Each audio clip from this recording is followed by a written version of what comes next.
What's up, everybody? Josh here with ATX Guitar Lessons. We're going to be taking a look at Comfortably Numb by Pink Floyd. Very cool song. Probably could have pulled out my electric for this one, but I'm being lazy. So, anyways, let's take a quick peek at the chords that we're using for the song. We got a B minor. Alright, you can play that a couple of different ways. If you don't want to use the bar, the fifth or the first string, change the sound a little bit, not by much. If you eliminate the root here, maybe.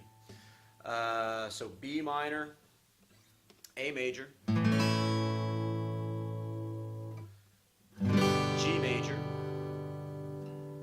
E minor, and C major. But the way I'm going to show you, you really don't need to play the C major. We'll talk about that later. Anyways, so the verse, using a strumming pattern and trying to keep it kind of a light strumming. It's 8th notes and 16th notes, so I'm going to do that. I'm just going to mute the strings. If you think of this in beats, one beat would sound like this. Just down, down, up. Down, down, up. Down, down, up. That would be one beat. So each beat is basically the exact same thing, except for on the third beat, we switch where the down up strum comes in. So it'd be this, what I just showed you, down, down, up versus down, up, down. Or one and or one E and. Right? So putting the whole pattern together, beats 1, 2, and 4 are down, down, up. Beat 3 is down, up, down. And it's a very small variation, but does quite a bit for the strumming pattern to add a little bit of interest in terms of the rhythmic movement and what's going on there. I guess it's kind of unexpected, if you will, instead of just keeping it the same all the way through. So through a full measure strumming pattern, it would be this. Down, down, up, down, down, up, down, up, down, down, down, up. One more time. Down, down, up, down, down, up, down, up, down, down, down, up. Or for those of you who do count, 1 and 2 and 3 E and 4 and right, you can do that with a metronome. So if we put the B minor chord on there,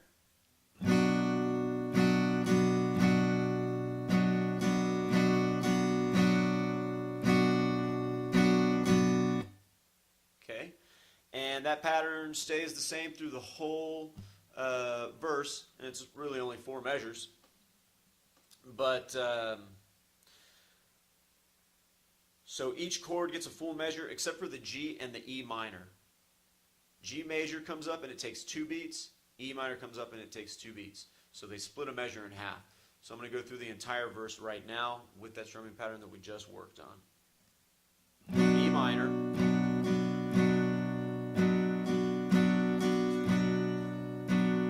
A major.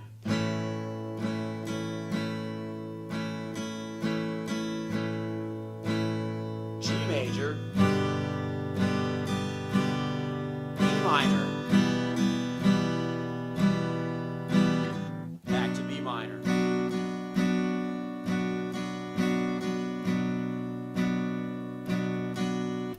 So a little bit more up to speed.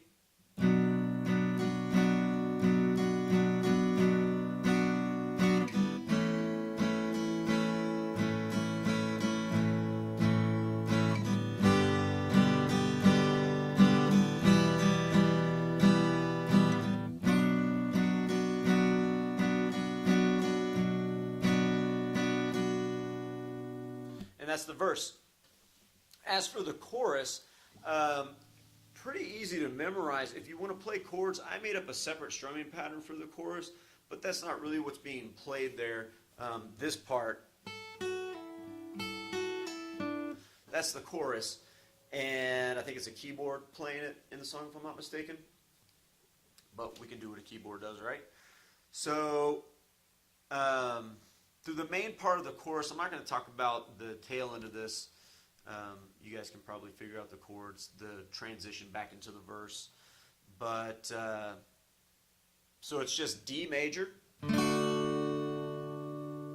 think I may have left that chord out earlier. D major for one measure. A major for one measure. D major again.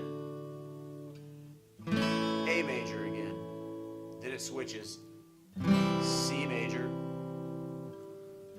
G major. C major again. G major. So the chorus can be pretty easy to memorize. D, A, C, G, C, G. But instead of the chords and strumming, we're doing this little picking thing. So I'm going to lay my finger across the 5th fret of strings 1 and 2. And for the D, which comes first, you pick 5th fret string 1, 5th fret string 2, sorry, said that wrong, 5th fret string 1, 7th fret string 2, pull off, and you're holding the 5th fret there, and then 7th fret string 3.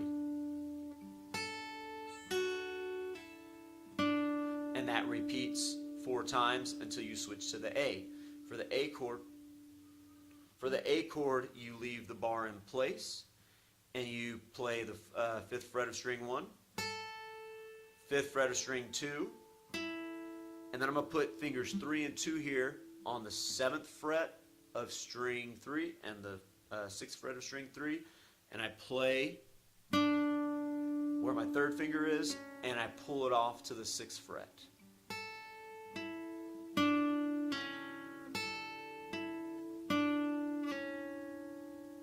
Okay? When you move to the C and G, it's the exact same pattern that I just went over, except everything's moved down 2 frets. All right?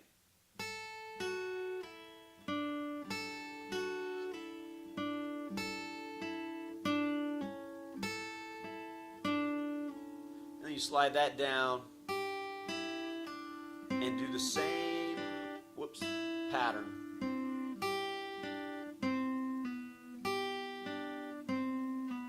And I'm not playing it the right number of times, so you would play each one of these 4 times. I'll go through the whole thing in a second. The only spot it changes is once you go through the D,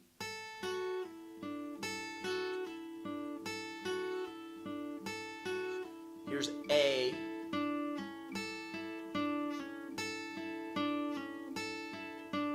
back to D.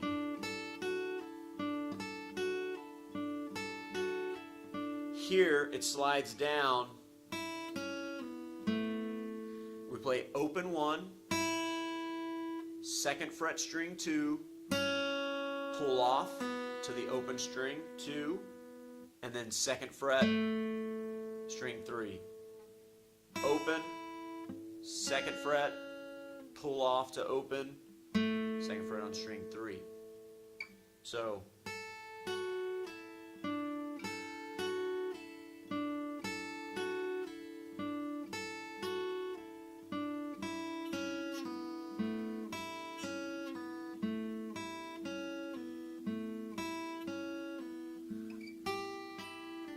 and then it moves into the C. So I'm going to play that slowly for you guys so you have something to follow along with, and you see where my hand is shifting. So it goes, listen to the repetitive pattern. You hear one sound in there, and then you can hear when it changes. It's D major, then A major, then D major again, then A major, but that's when we shift the second time, and then C major, G major, C major, G major. Here we go. I'll play it at about this tempo. I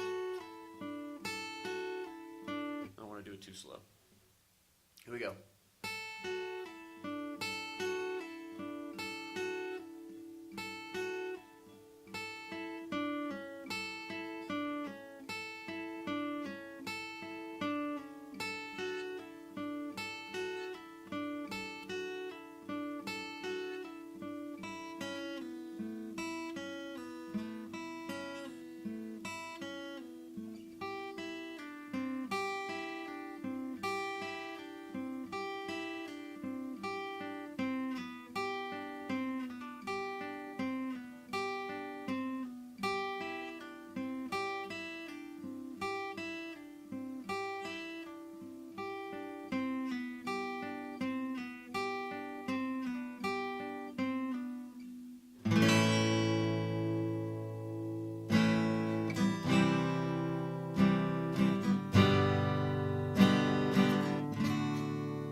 That's a little tag-in part.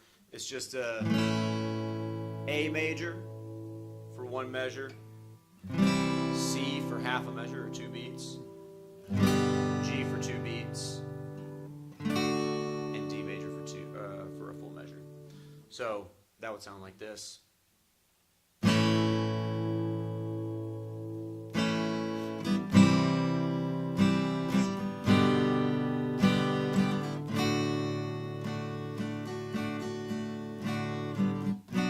That's the part where he goes, I have become comfortably numb. And then he goes back into the verse or something like that. So, if you have any questions, let me know, guys. Have fun with it. This is a great song to play. Can't go wrong with Pink Floyd. A lot of good things to work on there. Where to place your fingers, alternate picking, pull-offs with the little... having careful placement of the fingers, bar chords, all kinds of stuff. So have fun with it. Subscribe, like, pass it along. See you next time.